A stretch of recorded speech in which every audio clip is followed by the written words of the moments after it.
ما ته اوس معلومه شوه بلکې مجاهد ولد رحمان الله کوم چې خانمایي کړي ده ما ته ووایي چې پرون مونږ زه او جواد خانمایي په چړایه کې دواړه ناست وو چې په دې دوران کې په خړ موټر کې احمد شکیل ولد شکیل شاه فیصل ولد محمد رحمان خانمایي دا دواړه با مسلرانو او په زور باندې جواد موټر کې کوینو او نامعلومه مقام ته یې بوتو. زه د خپل زوی د تختولو یا د اغوایګۍ د دې دواړو کسانو خلاف دعویدار یم. دا ټول حالات د افسرانو په نوټس کې راوستل. جناب ډي پي او صاحب سختۍ سره هدایت وکړو چې په دې کې فوراً پارشا درج کړي شي، ملزمان دې گرفتار شي او مغوي برآمد شي. په دې سلسله کې ډي پي او صاحب په حکم باندې یو ټیم زموږ جوړ شو چې په هغې کې سی آی او صاحب زبیر خان او اکرام خان سره د نور نفرې شامل وو. فوراً د حالاتو مناسبت سره د احمد شکیل په حجره باندې پولیس ریډ وکړو.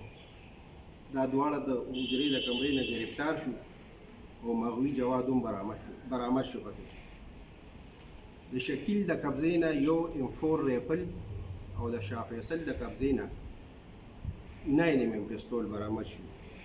د دې نه علاوه چې کوم موټر په وقوه کې استعمال شوی دی هم برآمد شوی دی.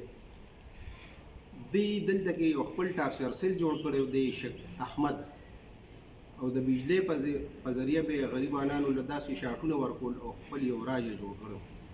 په کومو تارونو په ذریعه چې دې خلکو له شاټونه ورکول هغه د بجلی تارونه دغه ګاډي نه دام برآمد دي. د دې نه علاوه د جواد نه دی موبایل اخیستی او 800 روپۍ یې اخیستې وې. هغه د مغوي موبایل هم برآمد دی، 800 روپۍ هم برآمد دي کومې چې ستاسو مخې ته پرتې دي. ملزمانو چې کوم د دې نه کومه ویډیو کړې وه هغه موبایل هم برآمد دي.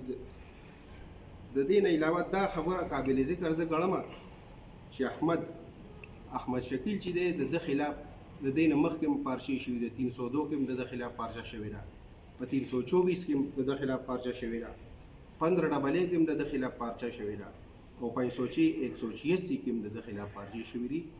دا اف آی آر چې دي دا د احمد شکیل خلاف شوي دي.